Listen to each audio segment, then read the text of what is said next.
Tertúlia. Boa tarde a todos. Hoje é dia 10 de fevereiro de 2015, terça-feira. O número do verbete é 3.294. Ele tem 6 páginas, 55 logias e 12 máximos. O título do verbete é Memória Numérica. A especialidade Holominemonicologia. Quem redigiu o verbete é o professor Geraldo Dias. O professor Geraldo nasceu aqui no Brasil, ele é natural de São Gonçalo, no Rio de Janeiro. Ele é graduado em Matemática, Engenharia Operacional Eletrônica e é especialista em Informática. Ele é voluntário da Conscienciologia desde 1999 e é docente de Conscienciologia desde 2011 e tenepsista desde 2005. É o seu primeiro verbete, né? Então vamos à definição. A memória numérica é o atributo de a consciência registrar, reter, conservar, guardar, evocar, recordar e resgatar expressão constituída de números. Agora na pensenologia. O holopensene pessoal da holominemonicologia, o holopensene pessoal dos resgates mnemônicos numéricos, os lapsopensenes, os mnemopensenes, os retropensenes e os grafopensenes. Agora na fatologia, tem bastante coisa aí, nós vamos ler só algumas linhas. A memória numérica, a facilidade na criação de vínculos mnemônicos numéricos, o uso da memória numérica no dia a dia, a memória intuitiva numérica, o hemisfério esquerdo do cérebro sendo responsável pela lógica e operações numéricas, o ato de fazer cálculos de cabeça, a confiança no cérebro quanto à gravação de números, a calculadora moderna como extensão da memória algarísmica, o uso frequente da calculadora gerando declínio da memória aritmética pessoal, o mergulho no esquecimento numeral, o número escrito na areia, a memória cheia de algarismos, a recordação de datas comemorativas e aniversários, os jogos mnemônicos, o ensino mnemônico, o bom raciocínio matemático, o ato de gravar os números de cabeça, a memorização de número grande, o recorde de melhor memória numérica do Brasil, conquistado pelo professor José Cláudio Luvisotti, memorizando 200 dígitos em 17 minutos e 21 segundos, com aproveitamento de 98,5% de acerto. A memorização e recuperação de expressão numérica, a conservação e a lembrança da expressão algarísmica, o bom sono reparador para manter a memória em bom estado e os alimentos adequados para boa memória. Agora aqui na parafatologia. A autovivência do estado vibracional profilático, a lembrança numérica extrafísica, a sinalética energética e parapsíquica pessoal, o amparador extrafísico do professor de matemática, a resolução de exercício de física após projeção consciente, o número servindo de senha para a retrocognição. Depois lá na argumentologia, na página 4, nós temos aqui uma taxologia com 11 exemplos de senhas utilizadas no cotidiano. Depois na tipologia temos 2 tipos básicos de construção de senhas. Na transdisciplinologia temos 26 áreas do conhecimento humano, nas quais o uso da habilidade numérica se faz necessária. Depois na remissiologia nós destacamos, tem 15 referências, nós destacamos estética numérica, higiene mnemônica, holomnemônica, linguajar matemático, potencializador da memória e suporte mnemônico. Agora na frase enfática, a memória numérica é demonstrada pelo nível de lembranças dos números e senhas utilizadas nas atividades diuturnas, a qual pode ser qualificada pela aplicação de técnicas mnemônicas. Agora, na questionologia. No teste de avaliação pessoal, na escala de 1 a 5, em qual nível você, leitor ou leitora, se encontra, considerando o desempenho mnemônico numérico? Já pensou em usar técnicas mnemônicas para aumentar a eficiência da memória numérica? Aqui a bibliografia específica tem 5 referências, a webgrafia tem 7 referências. Agora, a mega-análise com 20 itens, feita pela equipe da Enciclosapiens, que é composta pela Ana Maria Rocha, a Marilene Raganin e a Socorro Frazão. Senhas, cérebro, técnicas, sinapses, números, cognição, repetição, neurônios, detalhismo, enumeração, visualização, lembranças, memorização, memoriofilia, neurotransmissores, holomnemonicologia, neurocienciologia, matematicologia, cogniciologia e cerebrologia. Então nós já temos aqui algumas perguntas de teletertulianos, mas sempre antes de iniciar a gente pede para o verbetógrafo para ele explicar, né, o que levou ele a fazer essa pesquisa, o que te motivou a estudar esse tema.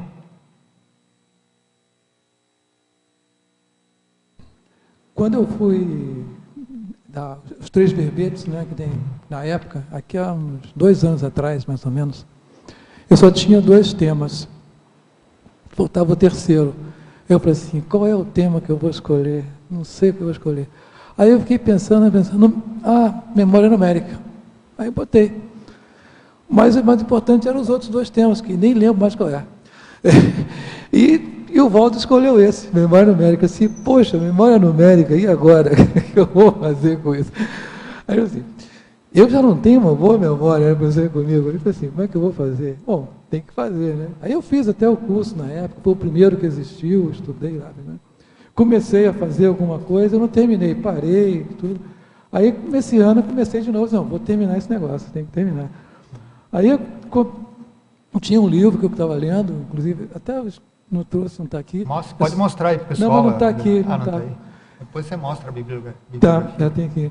E sobre memória, né? Explicando lá o autor que ela tinha dificuldade de memória. Não, dificuldade de memória não. Ela estava desempregada e o marido também, e ela tinha que fazer alguma coisa. E ela então começou a estudar sobre memória e saber como ganhar dinheiro com memória. Negócio de concurso, de teste de memória, né? E ela conseguiu. Aí, através disso, ela escreveu um livro interessante, e foi através desse livro que eu comecei a ler o livro e me entusiasmou. Eu falei assim, pô, o Valdo pegou, é o meu ponto fraco aqui, eu tinha um problema no livro ali, que era o meu gargalo, né? Eu tinha que passar aquilo ali, aquilo ali era o meu gargalo. E ele assim, foi bom, aí me ajudou muito, inclusive, o livro, né? Tem outros livros aqui também que eu li, que é a cientista que curou o seu próprio cérebro. Eu achei muito interessante esse livro, que ela enfatiza muito o lado esquerdo do cérebro, né? Tem esse livro aqui também, da Saudável aos 100 anos, né? Que ele mostra aqui. Coloca ele assim, para a câmera pegar. Ah, tá. Ok. Isso. Pegou aqui? É isso. E esse outro aqui acho que todo mundo conhece, né? Que é a cientista que curou o seu próprio cérebro. Muito interessante esse livro. Tem outros de memorização também, que eu tenho aqui. Esse aqui. Memorização, que são técnicas mnemônicas, né? Esse aqui também, melhore sua memória, também são de técnicas mnemônicas. Dão muitas ideias boas. E aí terminei o verbete, né? Finalmente terminei o verbete. E tem a ver com a sua formação também, né? Que você sim, é formado, sim, eu formado em matemática. Foi por isso que eu escolhi memória numérica. Assim, tem tudo a ver com a memória. Eu tenho que trabalhar a minha memória, e número é um negócio que eu já eu tenho facilidade, né? Não que eu tenha uma boa memória numérica, inclusive. Depois que fui pesquisando, estudei muito, aprendi muita coisa. Então vamos aqui às perguntas. O teletertuliano é de Curitiba. Então, ao verbetógrafo Geraldo, em Estrangeirismologia, página 1. Quais as suas dicas para profilaxia contra o breakdown mnemônico passível de nos acometer com a idade? E depois ele pergunta, como ter acesso à memória long term? Ok. Então vamos começar pelo começo, né? A primeira pergunta é do breakdown mnemônico. Isso. Um dos pontos fortes para isso, né? Além de aplicar técnicas mnemônicas, é a alimentação, porque existem muitos alimentos que ajudam a memória. Por exemplo, a castanha do Brasil, que é a antiga castanha do Pará, basta comer uma castanha por dia. Ela ajuda na memória, inclusive até problemas com cognição e problemas de Alzheimer no futuro, né? A maçã também, uma maçã por dia. Ela contém 2 substâncias e essas substâncias ajudam, além do coração, ajuda também no cérebro. Brócolis também. Então essas coisas, esses alimentos, ajudam a pessoa a melhorar a sua memória. A castanha do Pará também tem o selênio, que também é muito importante para a memória. O exercício físico também. É importante o exercício físico, porque quando você faz exercício físico, você oxigena o cérebro, né? Então, o cérebro está sempre oxigenado. Então, isso vai ajudar, então, nesses como é que chama? Backdown, né? Mnemônicos. É isso aí. Também você fala aqui mais para frente para o sono, né? Porque é bom isso também, um bom sono reparador também. Isso você dormir, né? Lá suas 7 horas, 8 horas, de acordo com cada um. Às vezes 6 horas é bastante, é suficiente para uma pessoa. Às vezes não, é 7 ou 8 horas. Então, um bom sono reparador também, né? Porque o cérebro precisa desse descanso para ter as descargas elétricas lá e dissipar as memórias que não interessam, né? Em seguida ele pergunta como ter acesso à memória long term. Essa memória de longo termo é memória de longo prazo, né? O primeiro contato que você tem com as coisas é a memória de curto prazo. Da primeira de curto prazo. O importante é essa memória de curto prazo e para a memória de longo prazo, porque essa de longo prazo é que vai durar mais tempo, né? Você vai conseguir, então, rememorizar, né? Você conseguir resgatar essa informação. Quer falar alguma coisa? Sim, E quando você, utilizando técnicas de repetição, a técnica da repetição, que você repete as coisas de forma a você gravar aquela informação, então isso vai te ajudar você a acessar essa memória de longo prazo. Agora ele pergunta em Fatologia, página 1, segunda linha. Como funciona a memória intuitiva numérica? Isso aí é interessante. Isso aí foi uma pesquisa, saiu na revista Nature Neuroscience. É uma pesquisa feita na Universidade Northwestern, em Evanston, no estado de Illinois, nos Estados Unidos. A experiência constatou o seguinte, que a gente pensa que a nossa memória intuitiva, aquela que eles chamam de memória implícita, né, também, ela pode ser mais confiável do que a nossa memória consciente.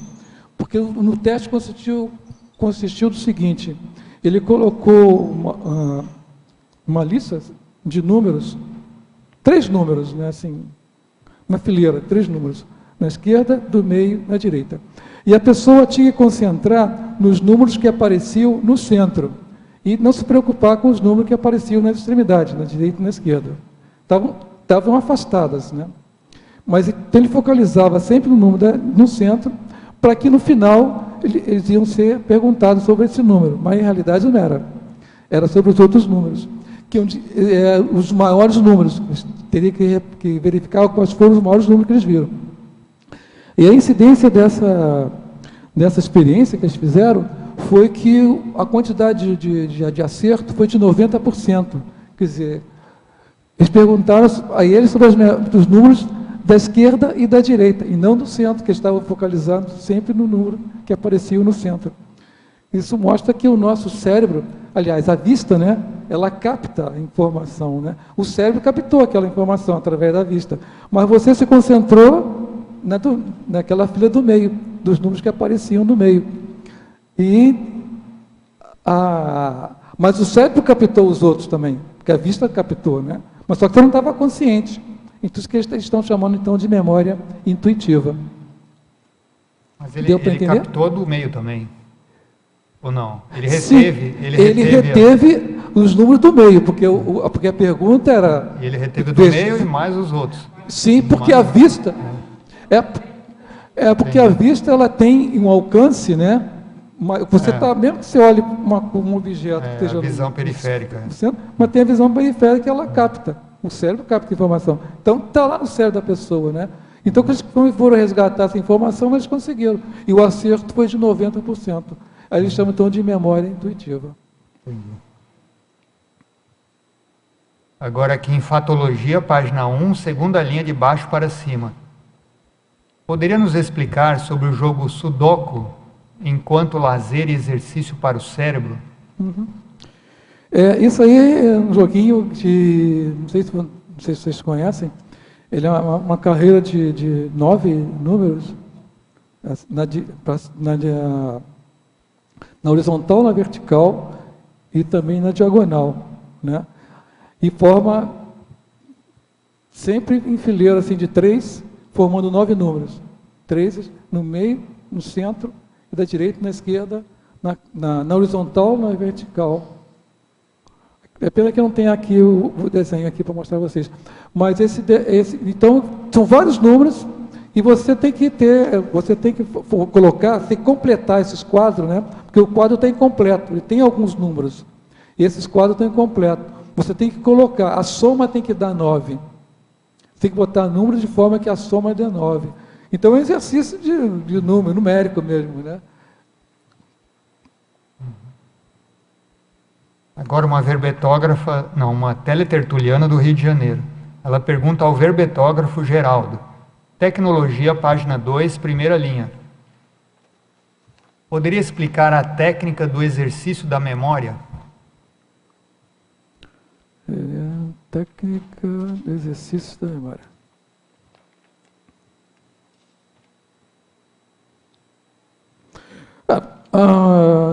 Técnica do exercício da memória são as técnicas simples de memória que existem, né, que você pode estar fazendo, que são várias técnicas de exercício de memória. Posso dar exemplo aqui de uma... Oi? O uso de palavras cruzadas seria um exemplo, né, de técnicas de memória, porque você está usando a sua memória, no caso aí, de palavras, né? Mas você pode trabalhar com números. No caso do Sudoku, né, você vai usar os números, né? Esse seria um exemplo. Ok? Uhum. Agora, ainda em tecnologia, na última linha, as técnicas da potencialização da memória.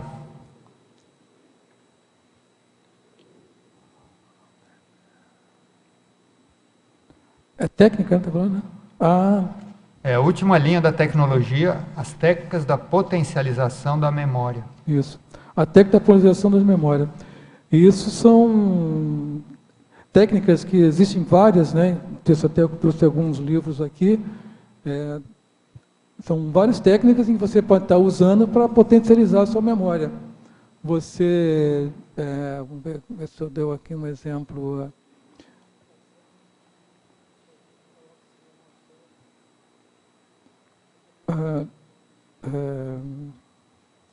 Aqui,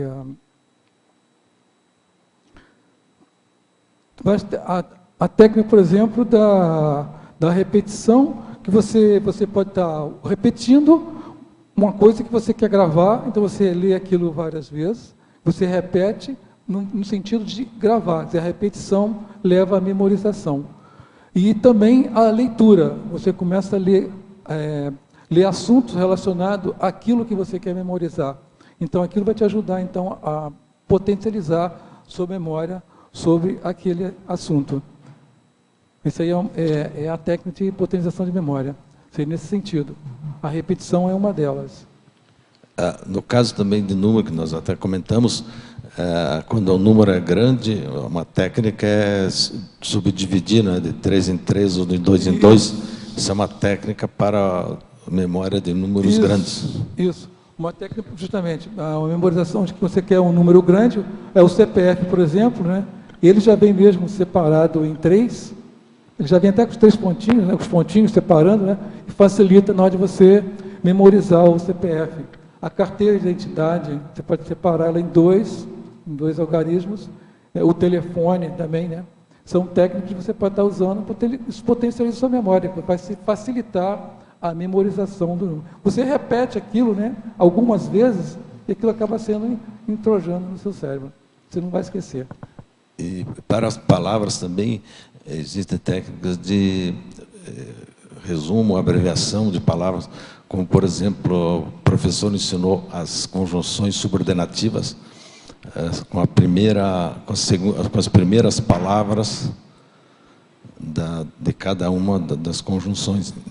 Só que agora eu não lembro como é que era, foi há tanto tempo. Você esqueceu. Mas ita, com, assim vai.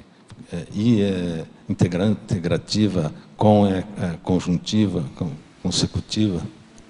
O pessoal usa muito, por exemplo, quando faz cursinho de vestibular, musiquinha, né? Para usar, decorar fórmulas, decorar, por exemplo, quando vai decorar aquela tabela periódica, aí os professores criam musiquinha, e são técnicas que potencializam a memória, né?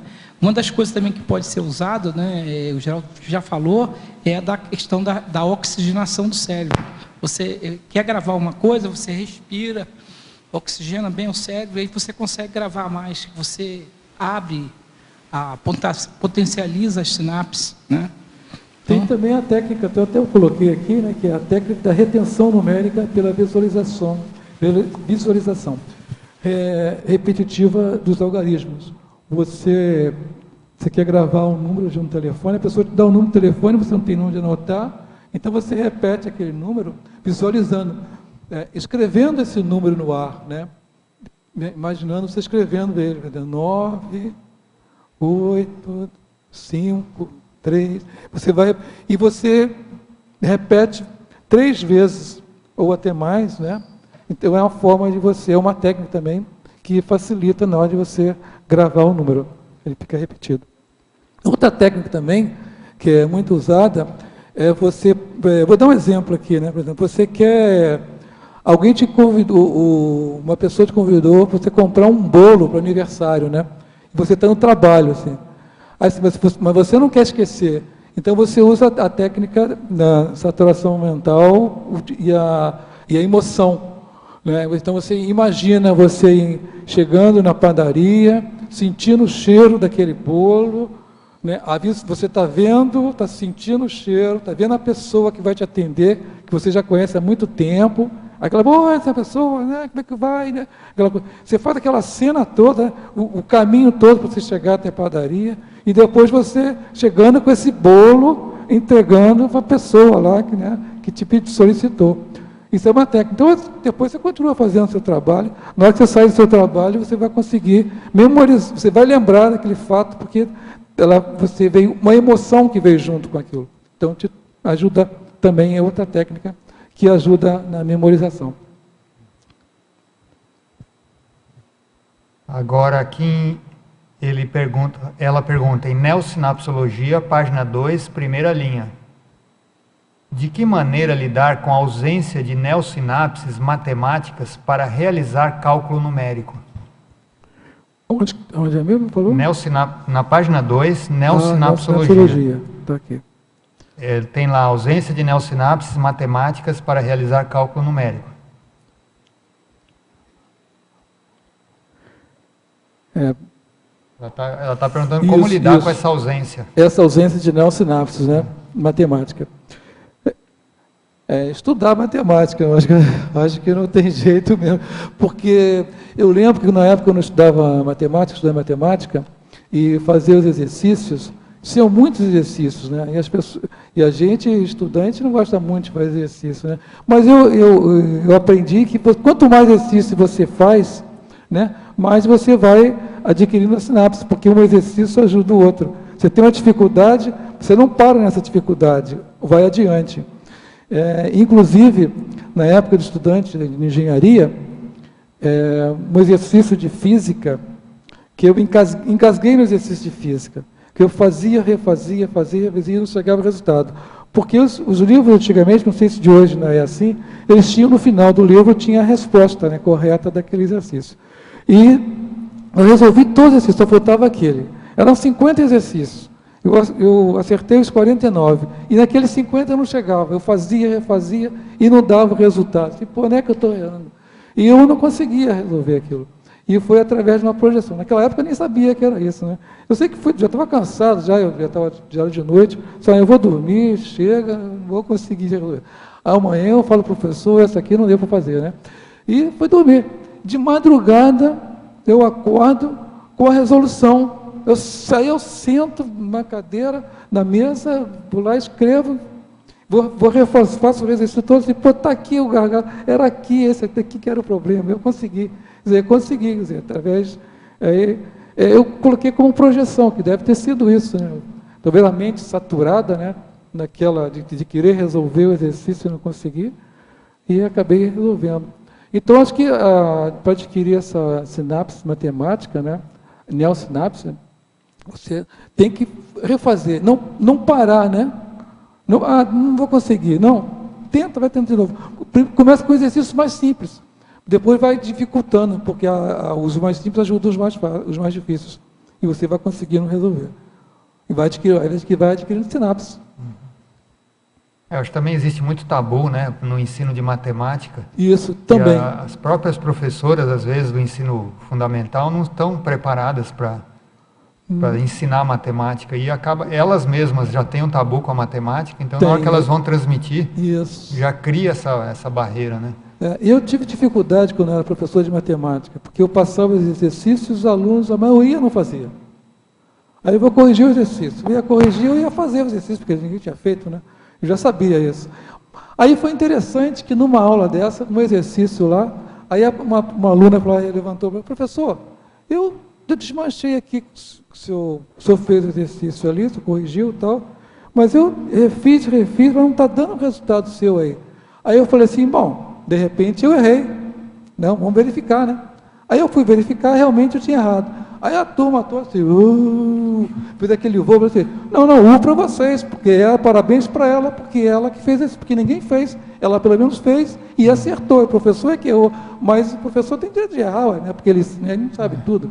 Foi um erro lá e eu mostrei a você, mas ela que está certa, porque ela fez e viu que estava certo e corrigiu o professor. Tá certo. Então agora um teletertuliano de São Paulo, ele pergunta, em Estrangeirismologia, página 1, terceira linha, poderia falar sobre o smartphone, o tablet e o notebook como extensão da memória? Porque você hoje em dia o smartphone então é o máximo, né? Você usa o smartphone para tudo, né? O cara assim, tipo, você liga para mim mais tarde, você liga para mim, assim, mas qual é o seu número de telefone? Aí você pega o telefone, o celular, e registra o nome do cara, o nome da pessoa, e bota o número do telefone dele ali, pum, está ali. Né? É um acesso rápido. Né? É assim o tablet também, você está com o tablet, eu uso também, muitas pessoas usam o tablet, e o computador também, né? Você está sempre usando aí no nosso dia a dia. Ele é uma extensão da nossa memória. Eu acho que aí tem dois aspectos. Uma coisa ajuda porque poupa o seu esforço, mas por outro lado, a pessoa às vezes se acostuma, não usa pouco a memória. Tem que forçar um pouquinho a memória, né? Trabalhar um pouquinho a memória. Não se acomodar muito. Né? Não se acomodar, né? Não usar isso como rotina. Né? Agora, em Megapensenologia, página 1, poderia comentar os megapensenes. Bom, são dois, vou falar o primeiro. Temos várias memórias. Isso. Nós temos várias memórias, né? Memória numérica, memória visual, memória auditiva, memória... Tudo que está relacionado aos nossos sentidos, né? A ter uma memória associada, né? Isso aí tem várias memórias. E depois ele pergunta, ainda no Mega Pensene Trivocabular, desconfiemos da memória. Desconfiamos da memória, porque nem sempre a memória está correta, né? Você vê, você grava, você viu alguma coisa, mas você não lembra, você não vai conseguir lembrar com exatidão, né? Desconfia que essa memória não dá muito boa, né? Confia desconfiando, né? E também tem o detalhe também da falsa memória, né? Porque às vezes você vê um fato, né? Você tem aquele fato, você guarda com ele aquele fato, tudo bem. Mais tarde, daqui a 2 anos, sei lá, alguém faz uma pergunta sobre aquele fato, mas você não vai conseguir lembrar aquele fato totalmente. Ele está quebrado. Aí você acrescenta dados daquele fato que não existiu, mas para você acha que existiu, porque você não lembra com exatidão, né? Isso é chamada falsa memória, né? Pessoa...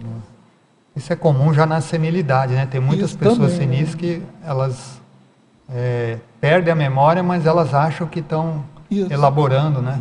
Isso. Às vezes acontece. Agora ele pergunta aqui em Fatologia, página 1, quarta linha. Gostaria que abordasse a confiança no cérebro quanto à gravação de números. E depois na 10ª linha ele pergunta outra coisa. Então vamos primeiro, na quarta linha, a confiança no cérebro quanto à gravação de números. Isso. Tenhamos confiança na hora que vai gravar o número, né? Mas usando sempre alguma técnica, né? Use alguma técnica para gravar esse número. E você tenha confiança que você está gravando. Não, eu vou fazer com consciência, né, irmão? E confiar em você, né? Acreditar, digamos assim, confiar mesmo, né? Não, tenho certeza, eu vou conseguir gravar esse número, né? Então, use alguma técnica, como já foi falado aqui, né? Na 10ª linha ele pergunta também, o ato de gravar os números de cabeça. Isso. O ato de gravar o número de cabeça. É o que as pessoas fazem, né? Dá um número e você vai gravar esse número de cabeça. Uma coisa associada à outra, né? Porque você para o número, alguém te diz um número e você vai gravar aquele número. Você não tem onde anotar, não tem um smartphone, não está com o smartphone, não está com... Ou às vezes tem um smartphone, mas não sabe usar, né? E não tem uma caneta, não tem papel, não tem nada, e você, bom, vou usar uma técnica, né? Então usa a técnica, né? E confia no seu cérebro.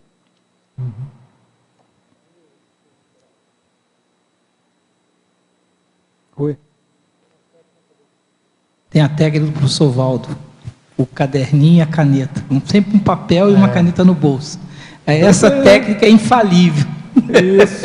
Isso ele ensina já, na verdade. E já que você não tem um tablet, não tem um smartphone, vamos decorar, então mais um papel e a caneta. Agora, se não tiver, passa na padaria ali, no jornaleiro, presta a caneta, o papel e anota. Sim, tudo bem, mas o importante aqui, que eu quero frisar aqui, são as técnicas mnemônicas, né? Porque às vezes você está em uma situação que não tem nem como chegar na padaria, não tem nada, não tem papel, não tem lápis, não tem nada. Outra pessoa está com pressa e tem um número, vai dar um número de telefone, usa uma técnica então e grava esse número. Né? Geraldo, eu tenho uma técnica que tem dado certo, que às vezes eu também esqueço, para guardar número. Às vezes eu tenho que guardar o número 135. São 3 números. Aí o que eu faço? Para eu não esquecer. Eu somo 3, 1 e 5, 9. E boto na minha cabeça. Eu tenho que me lembrar que o número, a soma vai dar 9. E dá certo. Começando com 1, dá certo. Porque, às vezes, 135, mas foi 136, 137, entendeu? E tem dado certo isso comigo.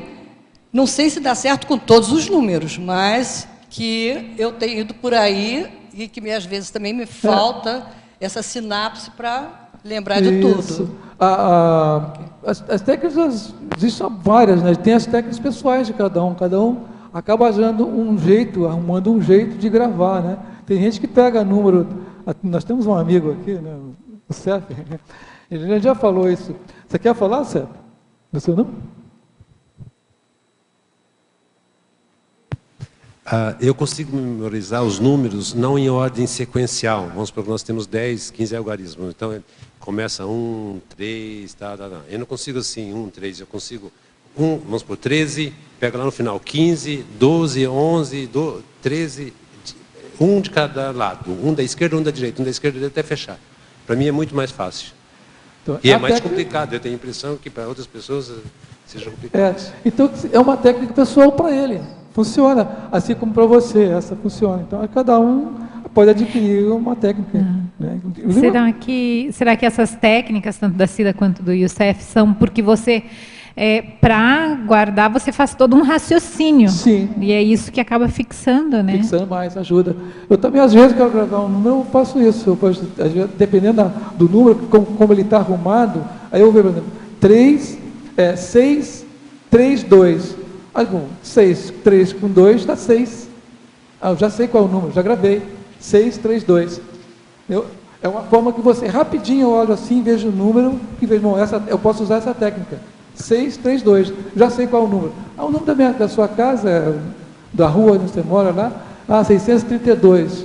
Eu já sei. 6, 6, eu posso gravar. 6, 3 e 2 dá 6. Pum. É uma técnica imediata, assim, que eu vejo e faço. Também eu uso isso. Então, cada um pode usar, cada um Eu tem não entendi uma essa sua técnica. 3 mais 2, como é que é a técnica? Explica aí para mim. Assim, isso, eu falei muito rápido, né? Porque o número, por exemplo, o número da minha casa é 632. Aí eu moro na rua São Joaquim, número 632. Bom, 632, aí eu vejo que 6.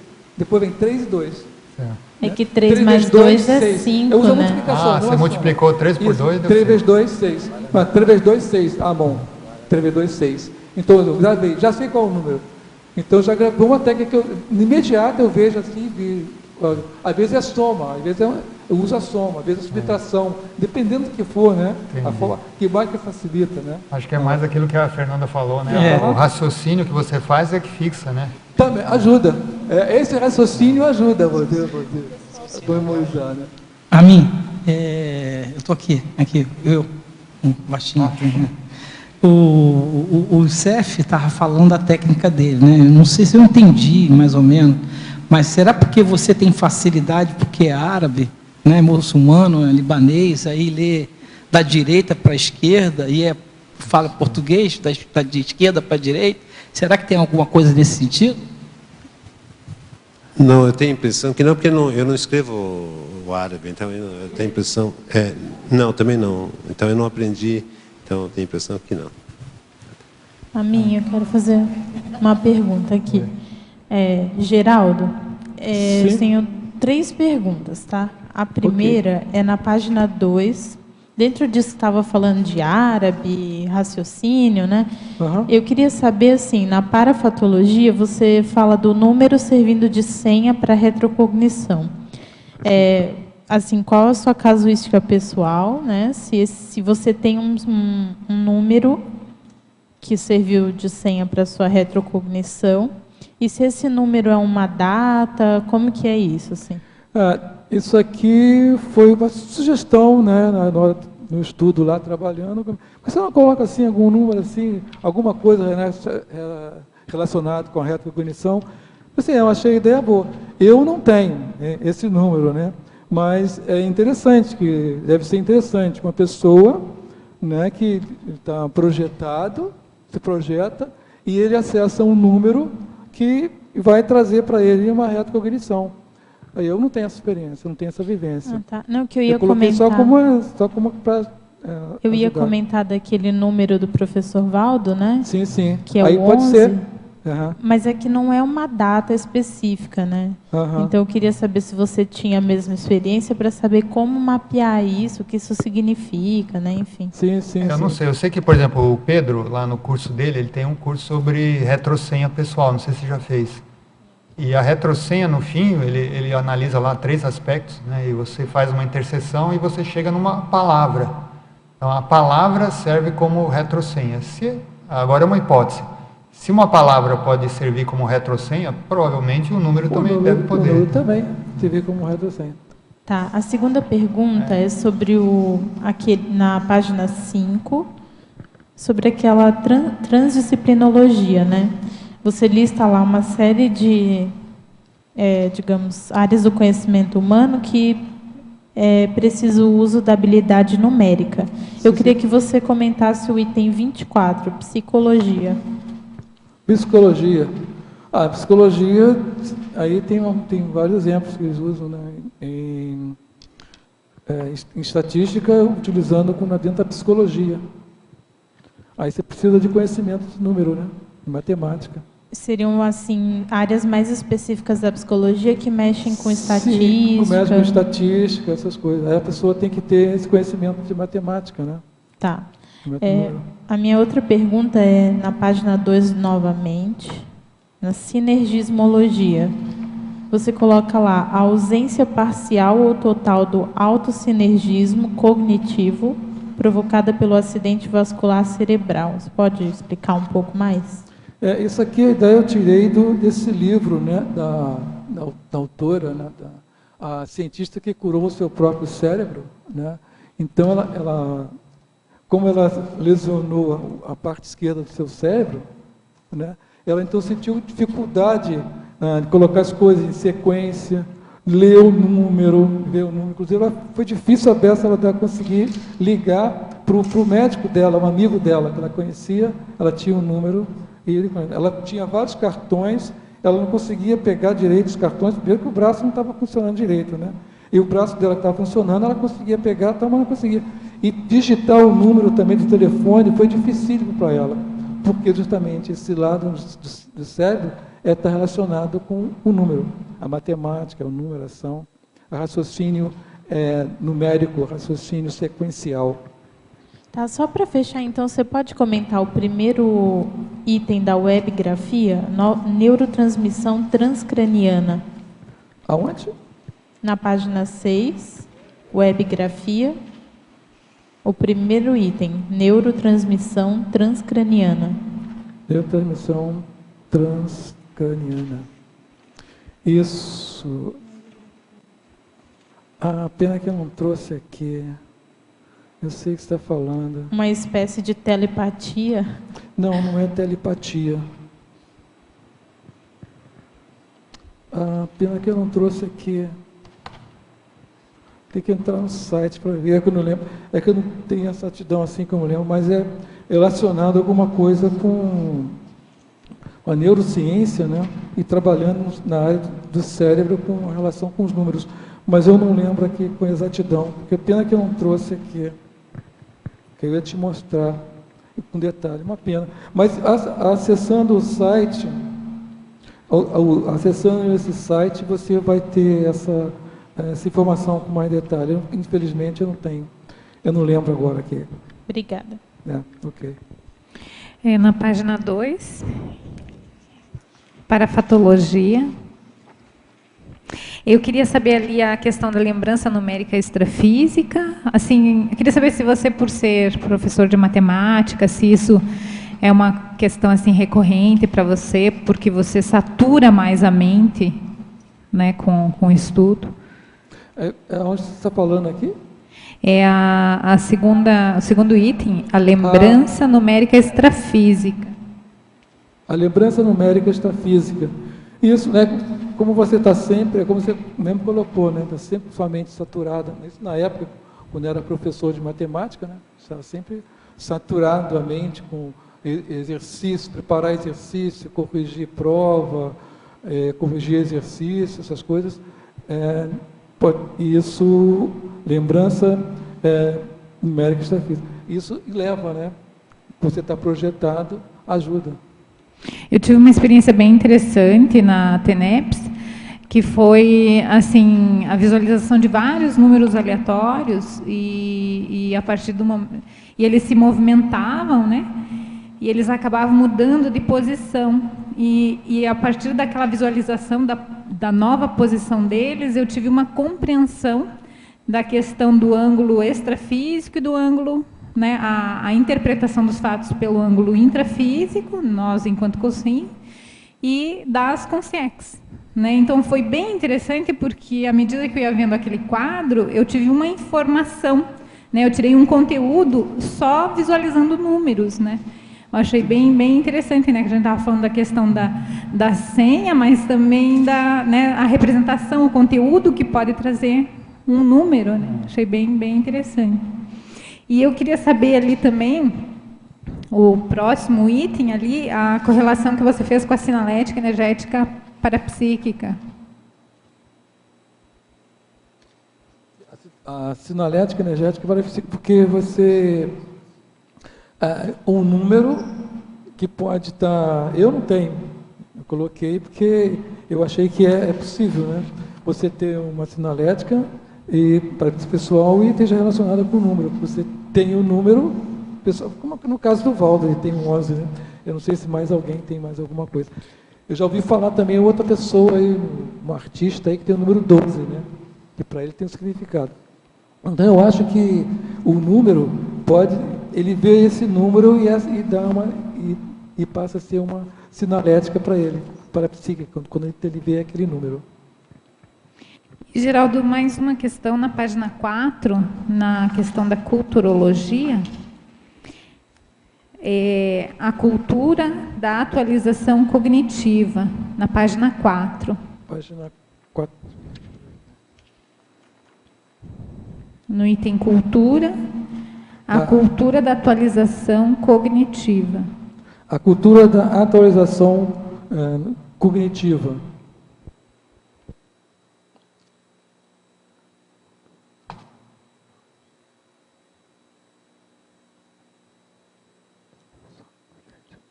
Não sei, já achei. É que estou querendo lembrar agora aqui. A cultura da atividade física, foi o que você cerebral.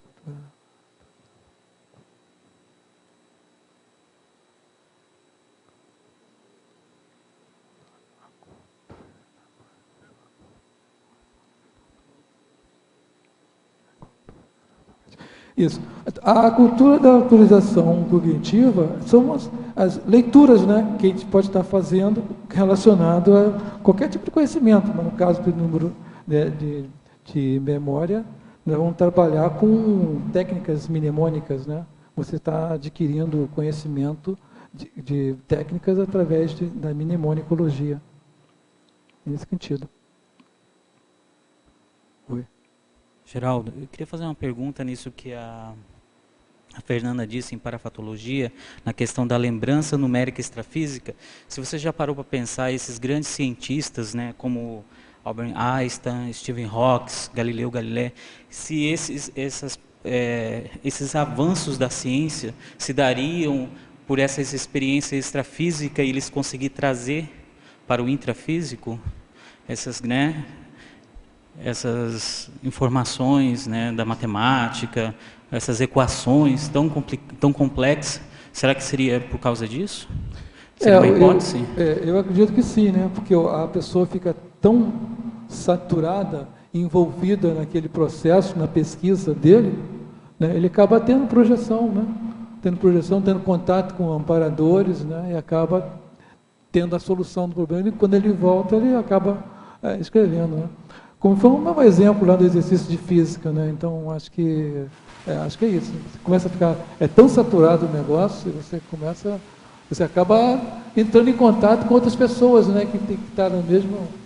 Inclusive, na ciência, nós temos exemplos de cientistas, né? Em extremos diferentes da Terra, né?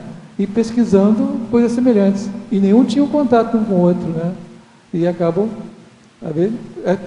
extrafisicamente, eles talvez tivessem contato, né? Mas intrafísica não tiveram. Então você tem. No projeciologia, só complementando, no projeciologia, o professor Valdo fala vários casos lá de cientistas que eles estavam lá para resolver o problema, eles dormiam, quando acordavam com a solução.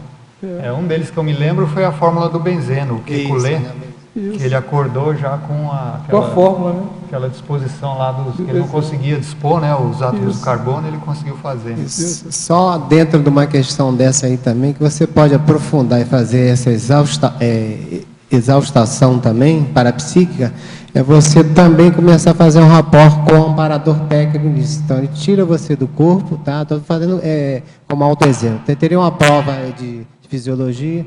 Então, a minha ex-dupla tinha dificuldade disso, então o que acabou? Eu peguei a lucidez lá e eu mesmo plasmei um paratronco. Então, nós caminhávamos dentro do paratronco. Então, ela aprendeu todo o paratronco todinho e na hora do sorteio da prova, o que caiu para ela? O tronco. Então, ela tirou 10 e foi aprovada. Então, tem essa técnica também de exaustividade, onde tem um amparador. E pegando a numerologia, que também aqui com o meu amigo Geraldo, tem um amparador aqui que o nome dele é enumerador. E a equipe dele trabalha com enumerologia.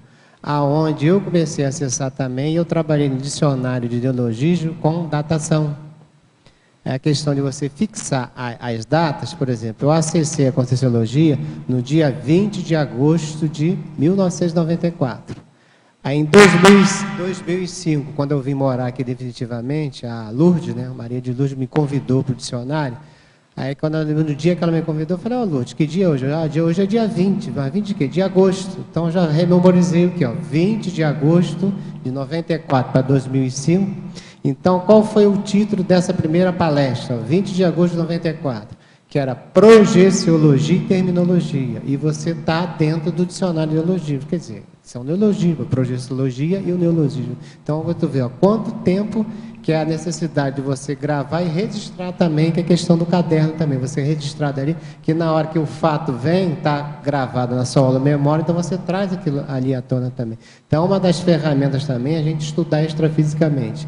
E pegando a questão de matemática do professor Geraldo aqui também, eu estou como professor de matemática também. Agora, a vantagem, o que é? Que eu fiz psicologia também. Então, sou professor de matemática e da área eletronóstica também. Então, ali fica mais fácil você entender os modos de inteligência do aluno. Esses professores não têm. Então, como você tem essa vantagem, então dá para você identificar e trabalhar alunos separadamente. Tem outros que trabalham com a inteligência concreta, 9 vezes 8. Aí, na hora que você pega o palito de Foz e multiplica, ele pega, né, concretamente que aquilo dá, então ele gravou. Então ele começa a fazer esse tipo de gravação.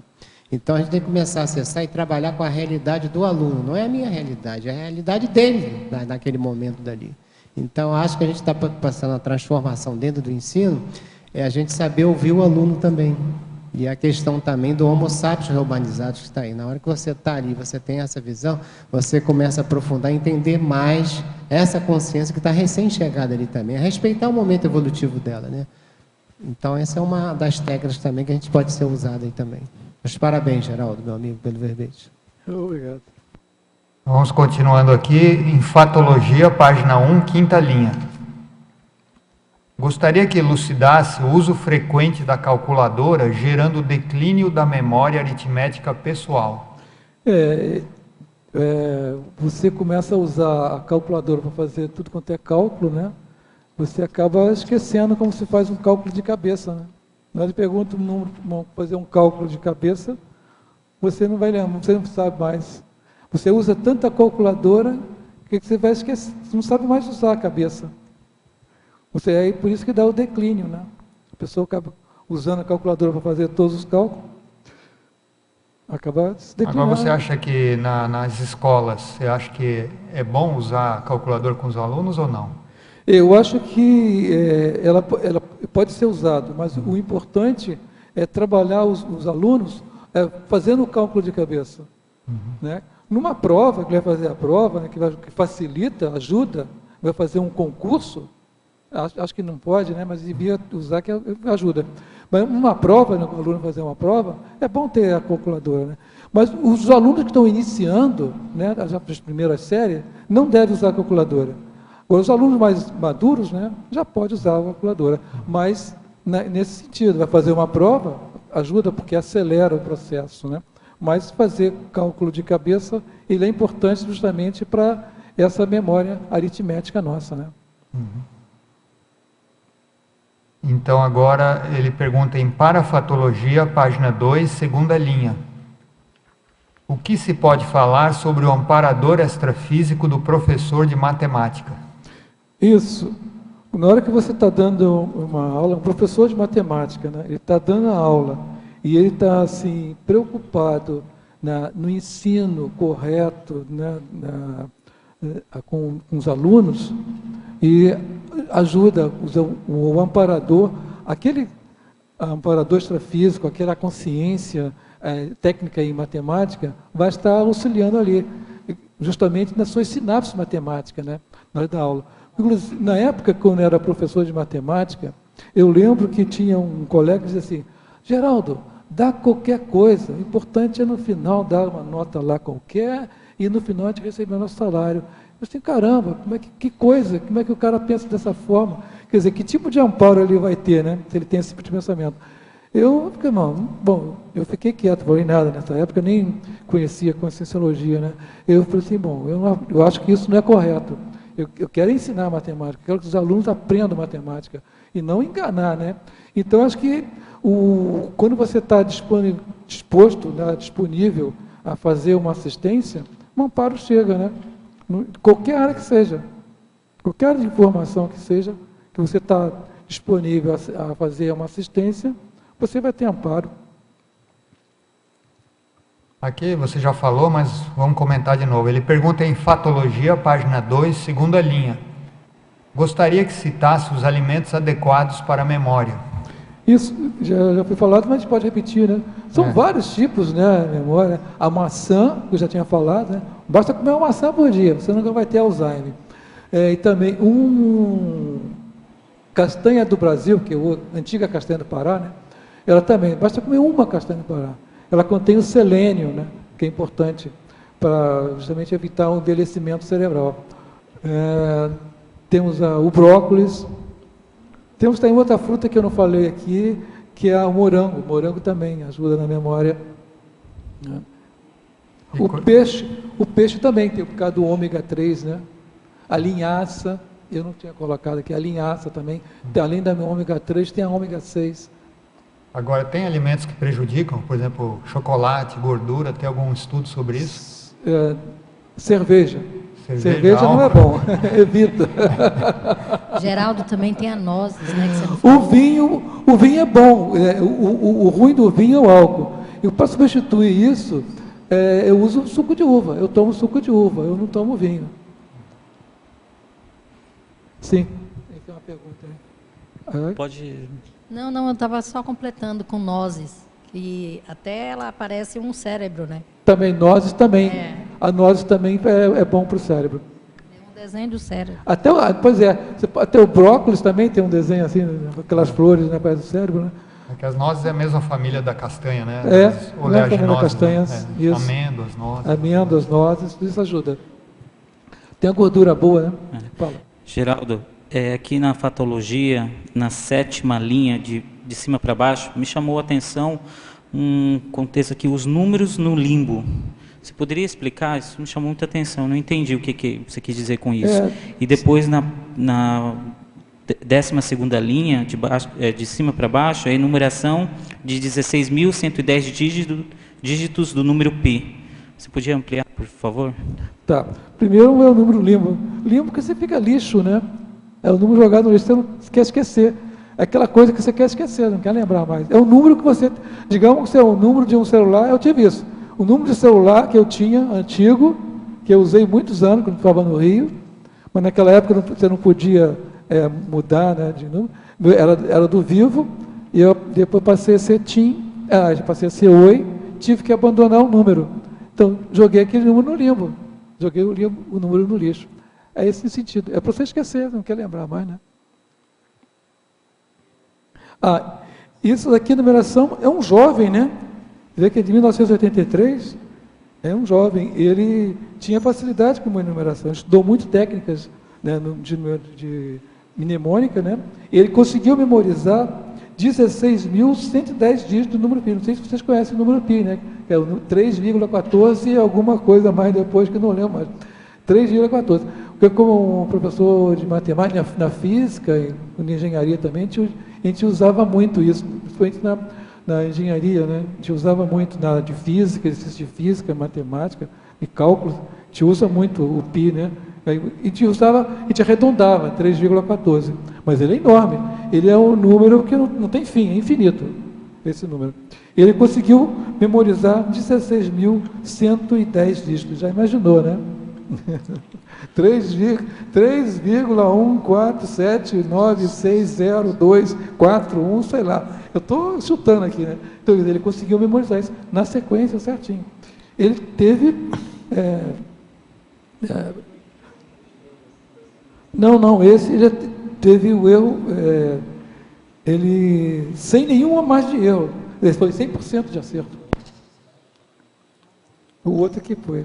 E esse foi um programa? Como é que foi esse? Foi um programa, né? Programa de televisão? Ou foi em aula? Como é que foi essa enumeração? Isso aí é um teste? É um concurso que tem, né? Inclusive tem um site, eu tenho até o site aqui, né? Que no Brasil, todo ano eles têm essa daqui, né? Tipo um concurso, né? Melhor memória do Brasil em números. Isso foi em 2009, mas não sei se é todo ano que eles têm isso, e eles as pessoas, os candidatos, vão lá e fazem a sua experiência e mostra. Ele foi em primeiro lugar porque ele teve 100% de acerto, né? Ele foi mesmo. E aproveitando... O outro foi bom. Poderia também ampliar aí o recorde do melhor memória a seguir, do José Cláudio Luvisotti? Isso, um outro jovem também, né? Que, inclusive, ele é professor, ele dá aula ele ensina técnicas mnemônicas, né? Ele tem um site também dele, pessoal, né? Ele conquistou também o primeiro lugar também, porque ele memorizou 200 dígitos em 17 minutos e 21 segundos. É um número grande, né? 200 dígitos, né? Ele disse aquele número todinho. Ele teve 98,5% de acerto. Ele conseguiu dizer. Os gênios da matemática. Sim, isso. Porque a memória, todo mundo pode ter essa excelência em memória. É só fazer técnica mnemônica.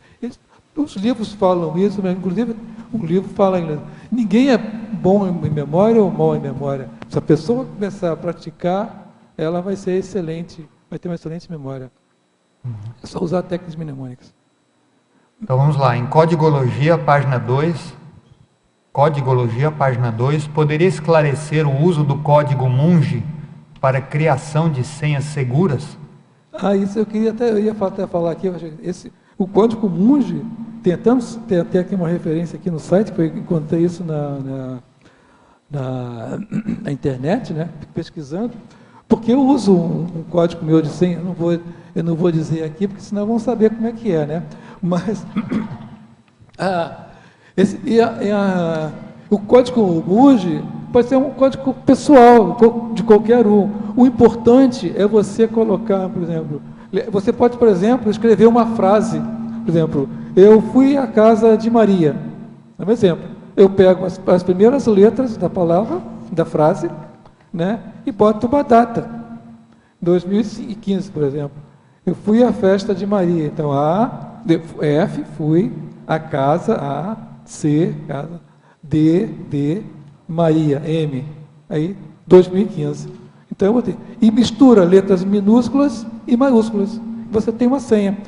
Só você vai saber essa senha. Você também pode gerar vários outros tipos de técnicas assim, de senhas, que só você que sabe, porque é você que codificou aquilo, né? Você pode, por exemplo, usar nas letras, o teclado, e tem aqueles caracteres especiais, né? Cifrão, arroba, tio, interrogação, jogo da velha. Você pode substituir, por exemplo, a palavra dias, por exemplo. Bota D, em vez de usar o I, eu uso a exclamação, né? O A e o S. Em vez de usar o S, eu uso aquele cifrão. Eu usei. Então, eu estou usando, é uma técnica. Eu já usei essa técnica uma vez, um tempo atrás. Eu não uso mais, eu uso outra. Só que essa eu não vou falar. Mas é importante essa técnica, porque são técnicas que você pode estar criando, porque só você vai saber. O importante é ter letras maiúsculas e minúsculas, caracteres especiais e números, né? Aí você tem assim, uma técnica difícil da pessoa decifrar. Um hacker, por exemplo, para saber isso, vai ser difícil para ele decifrar essa senha. Ô, Geraldo, pegando essa tua deixa, eu acho que seria importante essa técnica para a gente associar, numa das informações que o professor Valdo deu, é aquela da gente começar a fazer o nosso livro dos nossos credores. Então, isso aí seria uma das técnicas para ajudar, para você arrumar essa técnica, eu vou botar, sintetizar ali na casa da frase, né? Fulano de tal, mas qual foi a senha que você vai dar para lembrar daquele credor dali? Eu estou vendo que isso aí vai ser uma ferramenta de ajuda para isso aí também.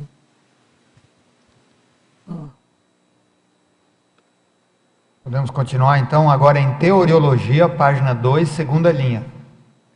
O que é a teoria da falsa memória? Eu até falei aqui, né? Teoria da falsa memória, né? A teoria da falsa memória é aquilo em que você tem um fato, alguma coisa que você viu, que você presenciou, né, tudo, e você não, passado algum tempo, você não consegue lembrar daquele fato totalmente. Então vai ter lacunas. Nossa mente, ela preenche essas lacunas. Aí você passa a ser até real. Isso pode ser você mesmo, ou então uma terceira pessoa, né? Uma segunda pessoa, terceira, que esteja conversando com você e te induzindo informações que não existiram naquele fato. E você acaba aceitando e você relata. Isso foi uma experiência também feita geralmente com criança acontece isso. Neurociência. Fizeram experiência com criança, né? Que eles falam um fato, mas o adulto interfere naquele fato e acrescenta dados e a criança então bota aquilo como verdade. Então, bota. Aí a falsa memória. É dessa forma. Geraldo, sim? Na sexta linha, em fatologia de cima para baixo, o mergulho no esquecimento numeral, você poderia expandir um pouco?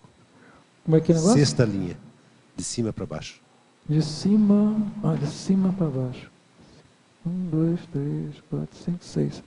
O mergulho no esquecimento numeral. Isso. Isso tudo é igual aquele o número nos limbos, né? O mergulho no esquecimento numeral. Você quer esquecer o número, né? O mergulho no esquecimento numeral. Você quer esquecer o número, você não quer lembrar do número. Por mais que você mergulhe naquele hall de números, você não vai conseguir lembrar mais desse número. Mas qual é o número mesmo? Já não esqueceu, você não consegue mais lembrar, né? Então, já era. É a mesma coisa que essa ideia aqui também, escrever um número na areia, né? Aí, você escreve um número na areia na praia, a água vem e apaga, né? Já era. Esqueceu, você não vai conseguir lembrar o número, né? Essa é a ideia, como se diz, um sentido figurado, né? Ok? Então, agora aqui ele está perguntando em tecnologia, 2 técnicas. A primeira, na página 2, primeira linha. Como funciona a técnica do exercício da memória? Bom, e aí tem a segunda. Vamos essa primeiro. A técnica do exercício da memória. Já foi falado aqui, né? Técnicas de memória. São vários tipos de técnicas que nós temos, né? De memória. Esse que já foi falado do número aqui, que já foi relatado aqui, né? De você pegar um número grande e separar em 3, né? Essa é uma técnica. Como é que é? Técnica de exercício da memória. Essa é uma técnica. Está exercitando sua memória para você gravar um número. Qual é a outra que você está falando? A outra, ele está perguntando também, você já falou, mas a técnica da retenção numérica pela visualização repetitiva dos algarismos. Isso, você tem um número, né? Tem um número, quer dizer, uma pessoa te passa um número, você não tem um smartphone, ou não sabe usar, você não está com uma caneta, não tem um lápis, não tem nada, o cara te passou um número no telefone, e ele está com pressa, mas você me liga depois, mais tarde, mas qual é o número do telefone? Ele vai falar aquele número no telefone, então você vai usar essa técnica, que é a visualização. Você vai escrever esse número mentalmente, devagar, é como se estivesse escrevendo ele no papel, né? Mentalmente vai escrever um 9, você vai desenhar um 9, 7, 3, devagar. Você faz aquilo, você repete para você aquela sequência de números várias vezes, 3, 4, 5, Quantas vezes você achar melhor. Geralmente de 3 até 3, 4 vezes já é o suficiente para gravar o número. Agora, em Efeitologia, página 2. Gostaria que falasse sobre o efeito do uso de antioxidantes na dieta alimentar, na prevenção do mal de Alzheimer. Depois tem outro, mas vamos esse primeiro. Tá. Esse aí já foi falado da alimentação, né? A maçã, a castanha do Pará, a castanha do Brasil, né? São os dois principais, né? Eles evitam o mal de Alzheimer. Atacam direto, né? Nessa são antioxidantes, né? São antioxidantes. Agora ele pergunta o efeito do treino musical sobre a memória operacional e a cognição numérica de crianças com descalculia. Isso aí foi uma experiência que uma cientista, né? Pena que não está aqui, mas tem o site aqui, né? Que eu tenho aqui o site. Deixa eu ver aqui, foi no site que eu vi. Interculturologia, Universidade de Alcides, síndrome de Asperger e estranhamento docente. Acho que é essa daqui, da Rodrigues.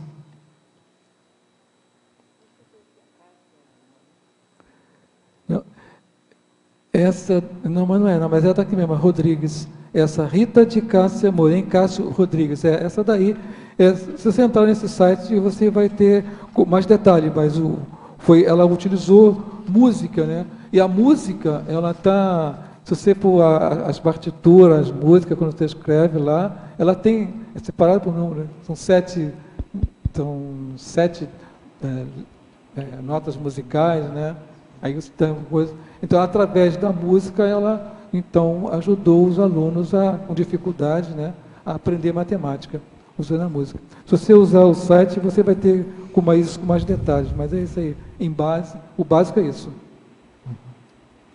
Agora, em Paradoxologia, página 3. Gostaria que expandisse o paradoxo idade avançada, memória excepcional.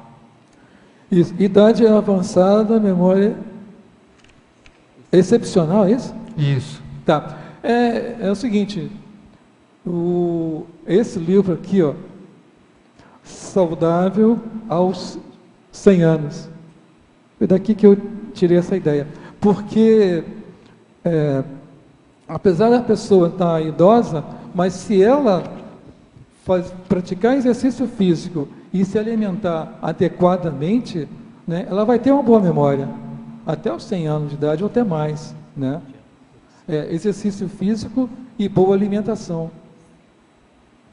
Isso, esse livro mostra isso, aí tem vários.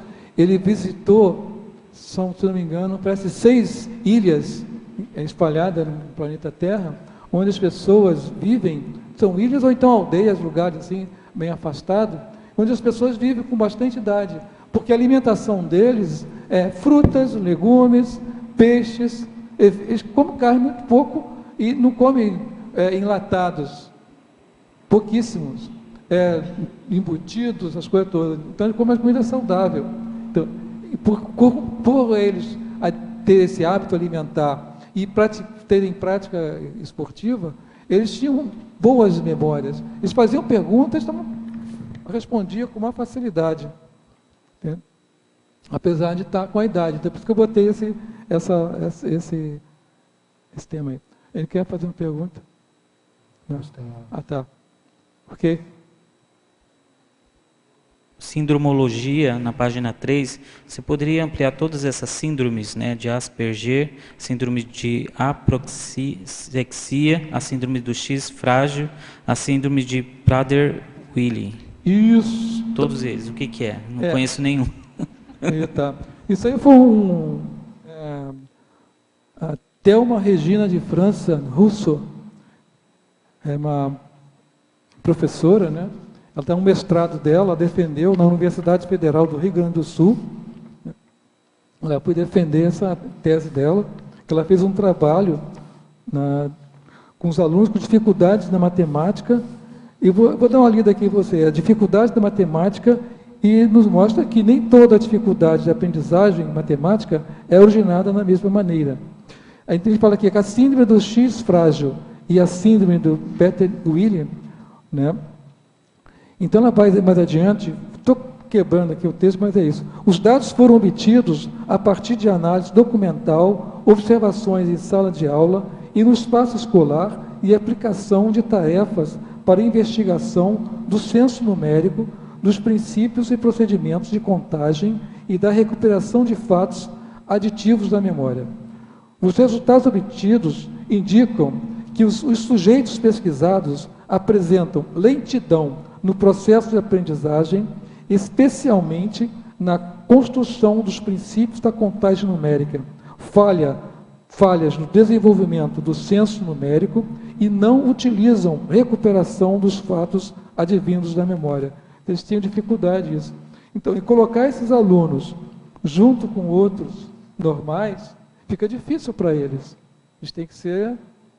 Eles não vão conseguir acompanhar, principalmente por causa dessa dificuldade. Essas duas síndromes têm essa dificuldade, né? Lentidões, né? Na contagem de números, todos tinham essa dificuldade. Ok? Mais alguém? Oi? Você podia explanar mais aqui na neopsinassologia? A ausência de sinapses, de neossinapses matemática para realizar cálculo numérico. Eu já tinha colocado aqui. Quanto mais você estuda a matemática, mais você vai adquirindo sinapses para ela. É como eu coloquei aqui exercício de física, né? O exercício de matemática. Quer dizer, na época que eu estudava, o professor passava vários exercícios. A escala assim, ele começava com pouco, 10, depois passava para 20, 30, 50, era assim, passava bastante. E eu não me detinha quando eu parava em uma. Né? Eu tenho esse trafó da persistência, né? Eu persistia. Então, e com isso eu fui adquirindo sinapse, porque quanto mais exercício eu fazia, mais eu aprendia matemática. Porque você vai melhorando a sua sinapse, né? Porque você faz um exercício, você faz um simples. Opa, fácil, consegui. Depois você pega o outro. Aí você para naquele, porque é difícil. Não, você tem que insistir. Tem que insistir, faz de uma forma de outra, para uma hora você vai acertar.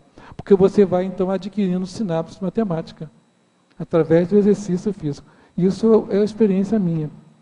Então, eu adquiri essa sinapse através do exercício físico, através do exercício de física, de matemática, o que seja.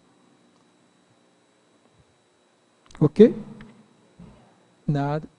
Aqui tem duas perguntas que eu vou pular porque você já respondeu. Uma, ele está perguntando o trinômio exercícios físicos, alimentação salutar, função cognitiva saudável. Acho que você já falou bastante. Eu vou falar várias vezes, né? E a outra, ele está perguntando sobre as síndromes também, que você acabou de explicar. Isso, de explicar aqui. Uhum. Agora ele pergunta, em mitologia, página 3, terceira linha. Gostaria que comentasse o mito da exatidão da matemática. O mito... Onde? É mitologia, página 3, terceira Isso, linha. Aí. O mito da exatidão da matemática.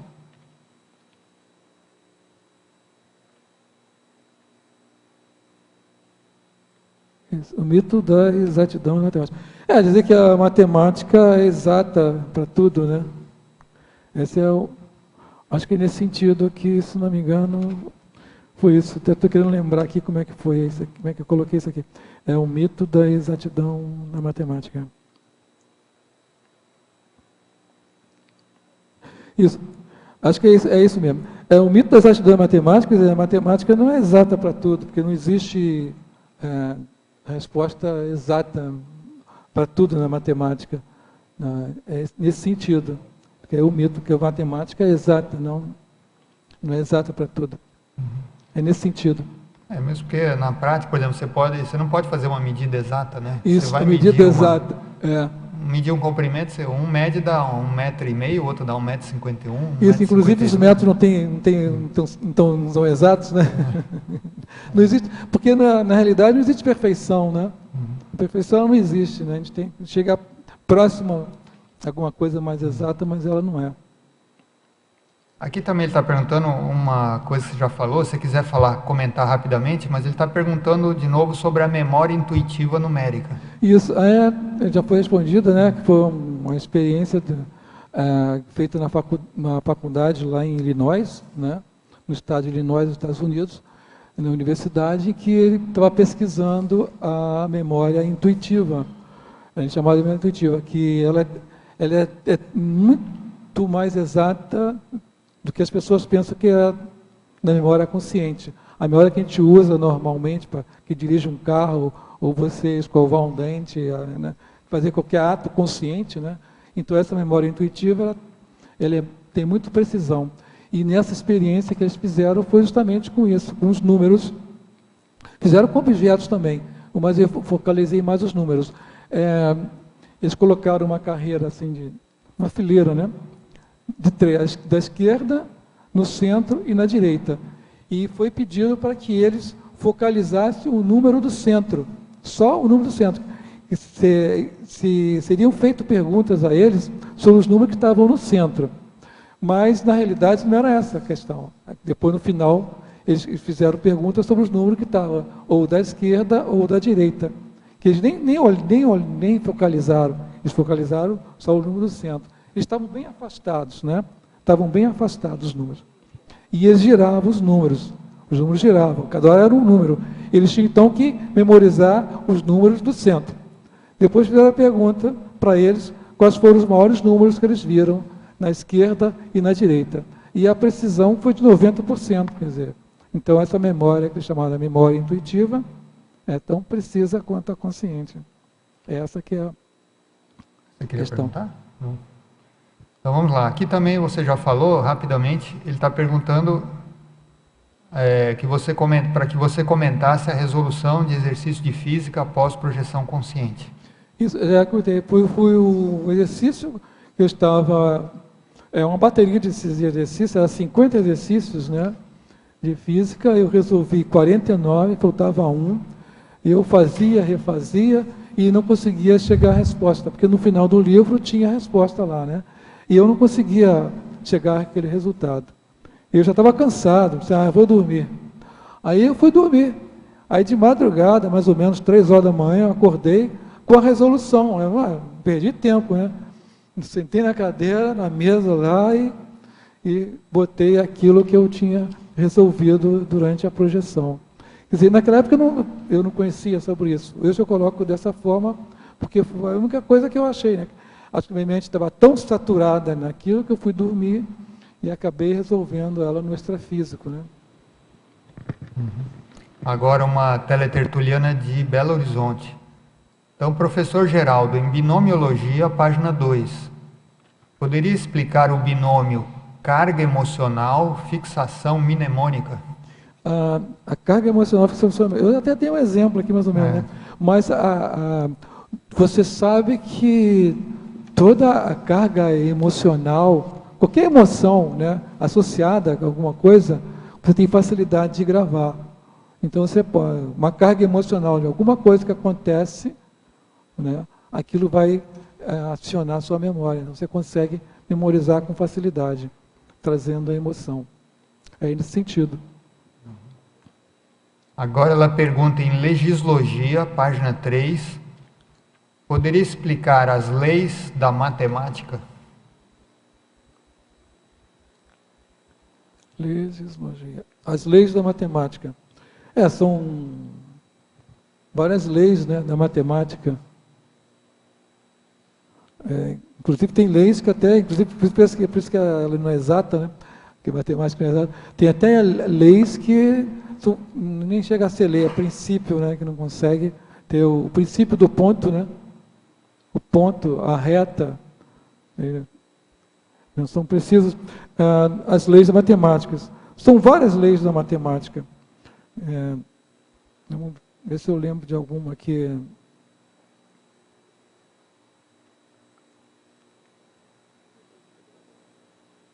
Eu não estou conseguindo lembrar, mas muito tempo que eu não estudo matemática, eu não estou conseguindo, mas são várias leis da matemática.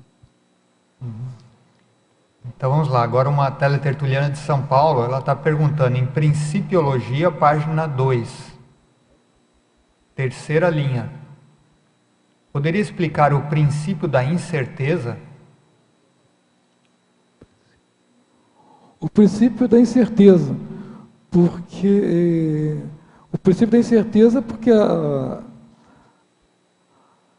nem sempre a gente está com a razão, né? Tá certo? Então, é o princípio da incerteza. E nesse sentido que eu quis colocar, nem sempre a gente está com a razão. Aí em seguida ela pergunta, o princípio da proporcionalidade. O princípio da proporcionalidade. Esse princípio tem a ver com a matemática, né? A proporcionalidade, a proporção. Uma coisa proporcionada em uma proporção com a outra. E logo em seguida ela pergunta o ensino do princípio de Pascal nas escolas de ensino médio. Esse princípio de Pascal e até hoje, né, é usado, né, e muito, principalmente por exemplo, os freios de hoje, os freios são modernos, né, mas os freios antigos eram freios hidráulicos, né, e é o princípio das câmeras. Deixa eu ver até aqui. Eu não botei aqui, mas tudo bem. É o princípio dos... Espera até que eu esqueci aqui da conexão. Você tem conseguindo lembrar aqui. Os vasos comunicantes, né? Vasos comunicantes, isso. São os vasos comunicantes. Então, você é usado isso na prensa hidráulica, por exemplo, no carro. Quando você vai levantar um carro numa oficina para ver a parte de baixo, você usa essa prensa hidráulica. Você aperta um botão, ele vai comprimir um líquido, né? E ele está esse vaso, ele é estreito, é pequeno. A pressão é alta. Então, ele vai impulsionar e do outro lado ela larga.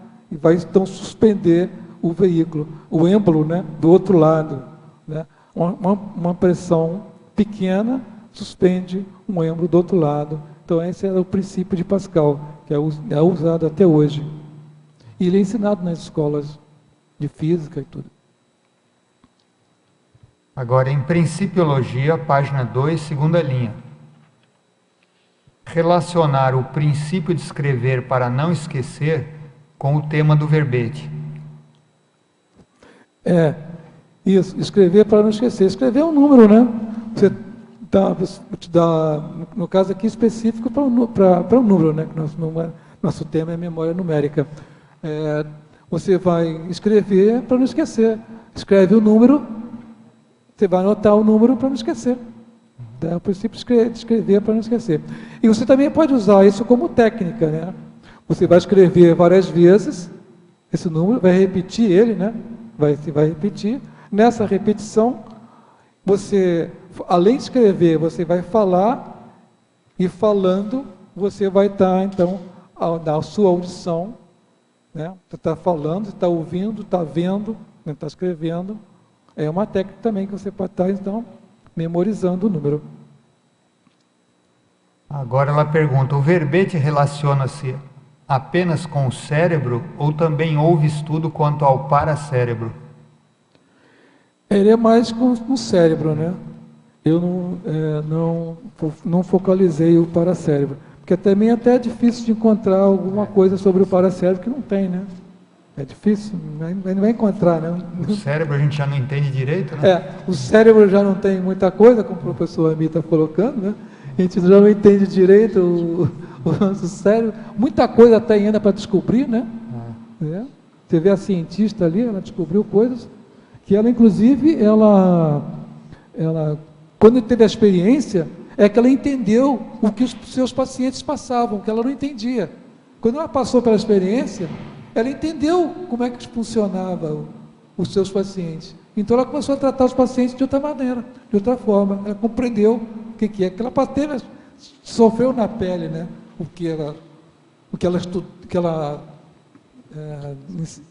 Eu praticava na faculdade, mesmo nas suas clínicas, né? E os pacientes lá, com o problema, ela não entendia. Ela passou a entender. Então, o paracérebro é mais complicado ainda, né?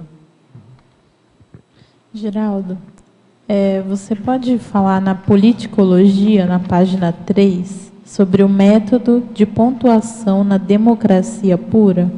Ah, isso aí, o método. Eu vou passar para o meu amigo Júlio, meu irmão aqui, Júlio. Ele sabe melhor do que eu, mas é um método interessante. Pontuação, ele é usado o SHP. O SHP é o Sistema de Autohabilitação em Pontuação. Esse sistema, ele foi descrito pelo professor Vasconcelos, né? E nós aplicamos aqui na comunidade próxima, vizinha, na Jardim São Roque, Jardim Vitória, Jardim Niterói. Só para você ter um exemplo, vou dar uma coisa bem simplesinha.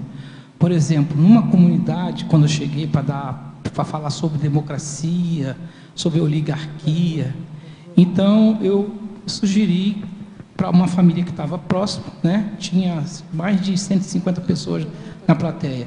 E aí tinha o pai, a mãe e a filha. Aí, como que a gente vai resolver esse problema? Se eu arrumasse R$500, cada um ia dizer o que queria fazer. Aí a mãe virou e falou assim: não, eu vou comprar um fogão para mim novo, porque o fogão que eu tenho, ele está tem uma boca com defeito e o forno não está funcionando bem. Aí foi a menina, né, a filha.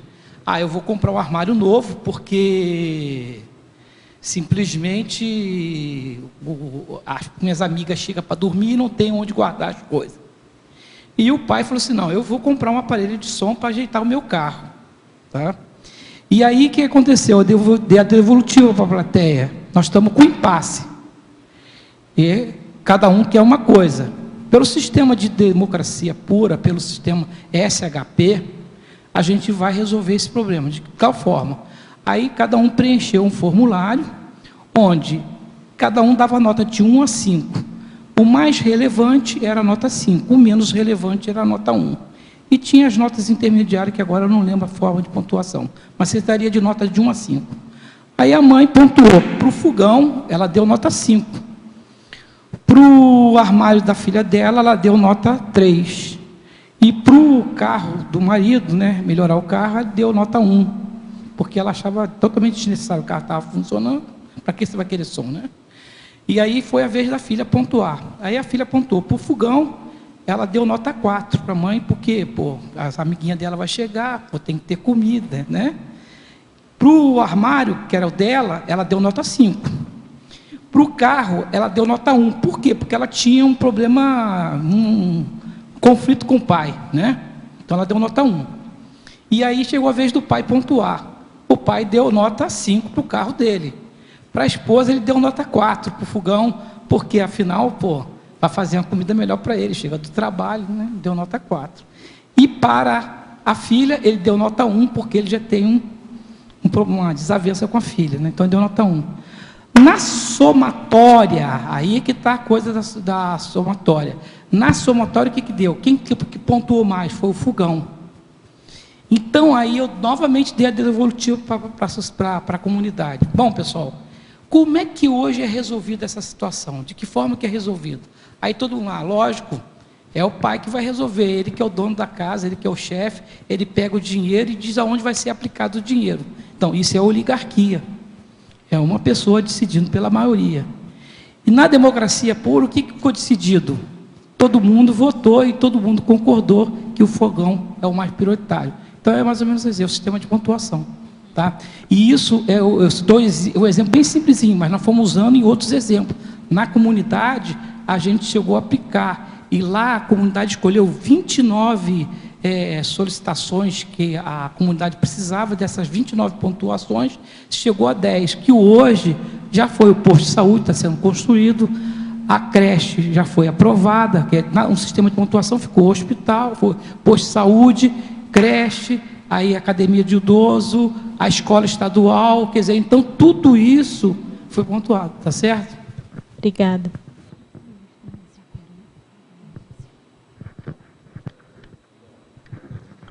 Alô? Ainda sobre paracérebro, eu me lembrei que na epígrafe já tem um livro sobre paracérebro do colega aquele que trabalha com ectoplasmia. Eu li, eu tenho esse livro. Então já tem alguma coisa escrita sobre o paracérebro. Eu tenho esse livro, eu até li, então, mas... bastante... Ele focalizou muito mais na emoção. E no aspecto médico também. Focalizou mais na emoção. Mas eu acho aí que você ficou devendo 2 explicações da pergunta do rapaz aqui, entendi. Que são as 2 síndromes, a síndrome de Asperger e a síndrome de aproxexia. Isso.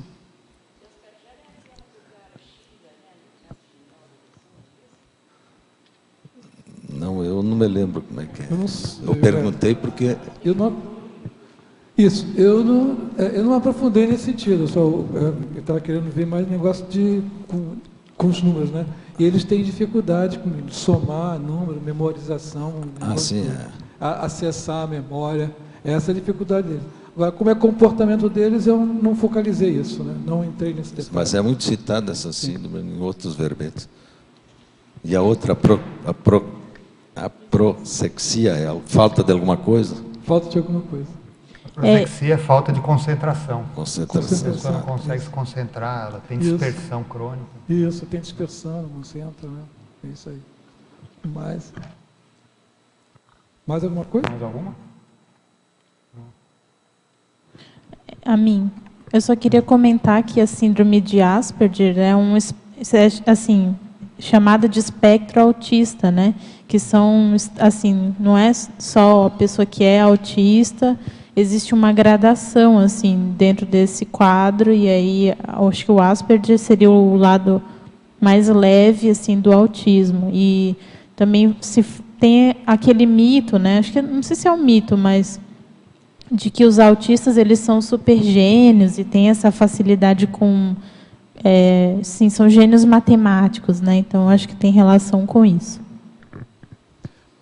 Tem também, eu li também, só não coloquei no meu verbete, mas eu já vi tem algumas síndromes que são ligadas a isso. A pessoa, inclusive tem até filmes, né, que mostram isso, né? O garoto lá que tinha com um número, tinha um seriado na televisão, né? Eu não lembro agora qual era, que eu não assistia, eu assisti alguns, só assisti alguns. Acho que não lembro agora. Era um seriado que tinha na televisão. Era um garotinho, ele tinha facilidade com o negócio de número, com código, o negócio todo, né? E números, né? Ele tinha síndrome, alguma síndrome, não sei qual era a síndrome dele, mas ele tinha. Não podiam tocar nele. Aí eu não sei como é que dá, né? Eles não podiam tocar nele, né?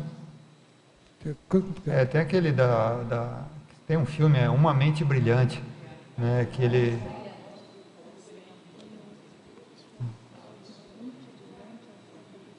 Não está ligado.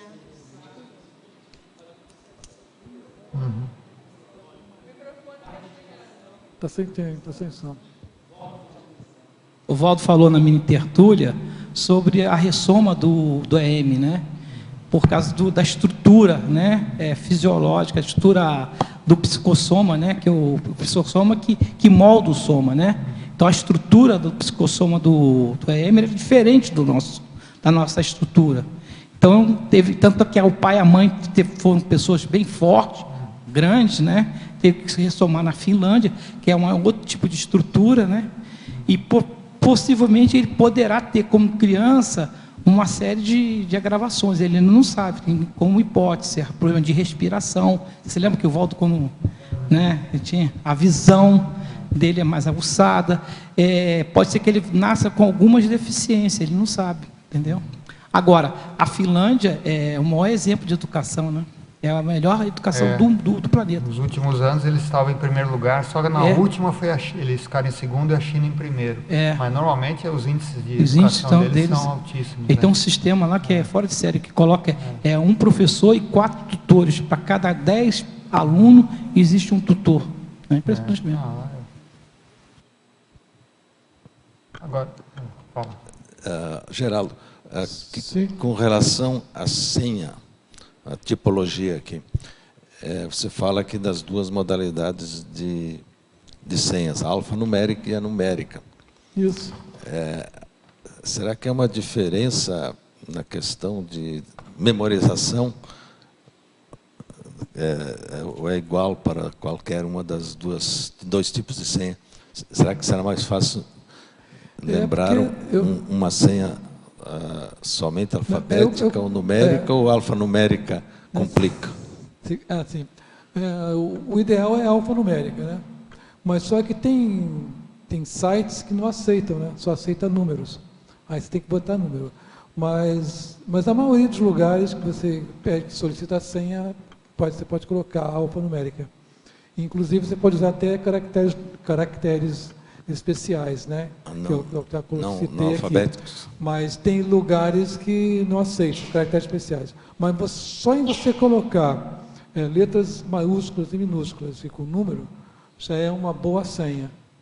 Eu fiz uma experiência, numa das minhas senhas, usaram alfanumérica. É mais complicado, porque são 4 mais 3 números, né? 7 números, então fica mais difícil. Mas depois que a gente decora, fica até mais fácil, porque em vez de dizer números, é uma palavra sequencial. O ideal é você criar uma técnica. Eu criei a minha. Sim. Quer dizer, o ideal é você criar uma técnica. Se você criar uma técnica, você vai sempre usar aquela técnica. Sim, foi inconsciente o uso dessa técnica. Eu tenho várias senhas. Cada site que eu tenho, que eu vou ler, é uma senha diferente. Mas como é uma técnica pessoal, é minha, então eu sei. E às vezes eu erro alguma coisa, não, eu sei. Esse site aqui não é assim. Eu sei como é que é. Então é uma técnica pessoal que você pode usar. O importante é ser letras maiúsculas e minúsculas, ter números e caracteres especiais. Se permitir caracteres especiais, acrescenta, porque dificulta mais ainda. Quanto mais difícil for a senha, melhor. Inclusive, quando você está fazendo uma senha, tem sites, lugares, né, que colocam lá, né, está forte, se está fraca, né? A coisa toda, né? Se está altíssima a dificuldade, e colocam, eles vão dando. Inclusive, dão até dica também, se as pessoas quiserem lá e clicar, eles dão ajuda, né, como você fazer uma senha. O ideal é ser letras maiúsculas, minúsculas, caracteres especiais e números, porque é difícil um hacker, querer descobrir, botar um Facebook, botar uma senha no Facebook, um e-mail, eu boto senha, boto complicada mesmo, que tem que ser a mais complicada, melhor, porque uma pessoa que quiser maldoso, né, querer acessar suas informações, querer usar, não vai conseguir, fica difícil para ele. É mais complicado descobrir e assinalar. Mas eu acho que, não tendo mais, poderia nos explicar a frase enfática aí para fecho do verbete. Isso. A memória numérica é demonstrada pelo nível de lembranças de números e senhas utilizadas nas atividades diuturnas, a qual pode ser qualificada pela aplicação de técnicas mnemônicas. Quer dizer, no nosso dia a dia, né, nós precisamos da nossa lembrança de números, né? Porque é tanta número que a gente usa, né? Carteira de identidade, CPF, senha de banco, senha de acesso à internet. Aqui eu dou exemplo de alguns, né? Senha de acesso à conta bancária virtual. Você vai acessar a sua conta pelo site, né? Então tem uma senha. Senha de acesso à conta de e-mail, senha de acesso à internet, senha de acesso à intranet, senha de acesso ao computador. Eu também tenho minha senha de computador. Não quero que ninguém venha mexer no computador. Nenhum hack, então é difícil. Né? Senha de acesso ao smartphone. Né? O smartphone hoje tem senha também, né? Não é de você vai ligar ele pede lá um vídeo. Quem quiser, eu coloquei no meu. Né? Senha do cartão de crédito, senha de cartão de débito. Então, você tem no nosso dia a dia, tem uma parada. Então é importante a gente aplicar técnicas mnemônicas, né? Para justamente ajudar, a facilitar essa nossas, né, na lembrança desses números, né, e senhas no nosso dia a dia. Mas, Geraldo, você vê se, assim, não sei se o seu estudo, a memória numérica, ela tem relação com a memória de palavras? Um ajuda o outro, ou tem alguma relação? Por exemplo, se a pessoa tem uma boa memória numérica, ela vai ter uma boa memória para as palavras, ou não tem relação? Não vai ter, né? Porque tem que usar a técnica mnemônica, porque existe técnica mnemônica também para palavras, né? Para rosto, para palavras, para nome. Tem pessoas que têm facilidade com gravar nome de pessoas, né? Existe técnica para isso, né? A geração de palavras, né? Mas é técnica mnemônica. Existe, aqui tem alguns livros aqui, né? E tem na internet, se pesquisar, tem a opção de sites, né? Que ensina as técnicas mnemônicas, tem livros, tudo quanto é lugar, na biblioteca você vai ter livro lá. Se eu pegar um daqueles livros lá, a pessoa ler, ela vai aprender. Tem que usar. Algumas são difíceis, mas tem que insistir, né? Tem que persistir. Muito bom, nós agradecemos então ao professor Geraldo pelo seu verbete. Como é o primeiro, nós esperamos os próximos. Isso. Né? Agradecemos aqui a participação dos tertulianos, dos teletertulianos, e vamos passar aqui para os nossos avisos e divulgações. Ok, obrigado. As pontuações da tertúlia de hoje são 18 assinaturas no livro de presença, 26 perguntas presenciais, 26 perguntas online. Para amanhã teremos o verbete Consim Mestiça, na especialidade Etnologia, da verbetógrafa Flora Miranda. Boa tarde.